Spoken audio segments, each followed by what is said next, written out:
Right. First, let me give you a little background on myself. I started swimming at the age of 4 and all the way through college. So I've swam competitively for 18 years. It's impossible to put into words the amount of time and the sacrifices that you make to compete at that level. I've tried for the Olympics twice. I've done some really incredible things in my career.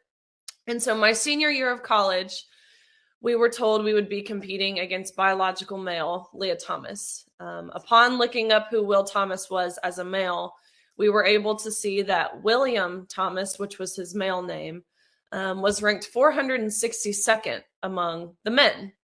Of course, transitioning to female, now Leah Thomas was leading every female in the nation. It's the final in the women's 500-yard freestyle. That should be safe. The 3-time Ivy League champion Leah Thomas was the top qualifier in the prelims. She swam 4. Yeah, she was really solid this morning in the prelims. I didn't think she took a hard stroke the entire 500. Great swim in the prelims earlier. And in those 2 Texas Longhorns, we mentioned Erica Sullivan.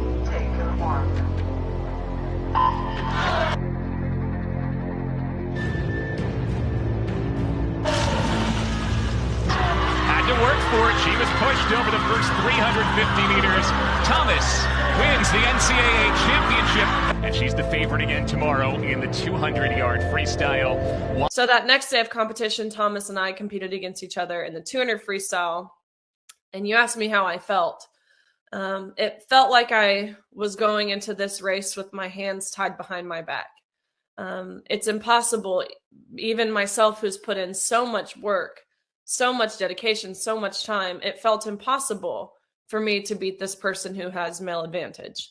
Males, of course, they have larger heart, larger lungs. Of course, they're taller. Science has evolved in a way where we now know even a year, 2 years, 3 years on hormone suppressors, it does not change or it changes your testosterone levels, but it does not make them computable to the levels of a female. The average female's testosterone levels is anywhere from 0.8 to 1.2 nanomoles per liter. The average male is 20 times higher than that. So even with these men reducing their testosterone levels, they're not reducing it enough to where it's fair. And even if they were to get to fair levels, there are still certain things that will never change with hormone suppression. Like I said, your heart size, your lung size.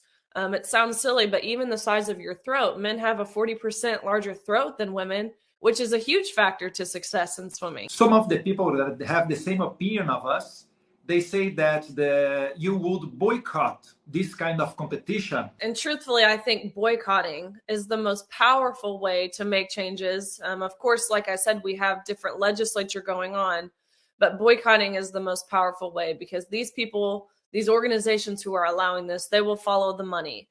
And if these people don't race, they don't compete, that will make changes. And I know what's at stake. Along with, obviously, the unfair competition, we were forced to give up our consent in areas where we undress with a biological male.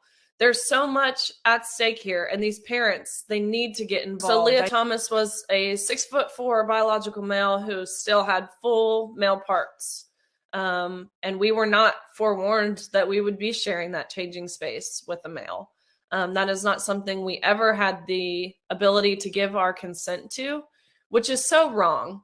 A few years ago, it would have been considered sexual harassment to allow a male in a woman's locker room.